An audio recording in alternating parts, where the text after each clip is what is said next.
Come follow me, the Savior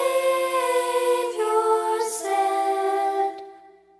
then let us in his footsteps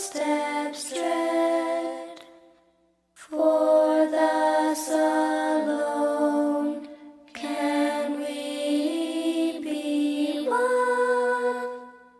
with God's own loved, begotten Son. Not only shall we emulate his course while in this earthly state, but when we're free from present care,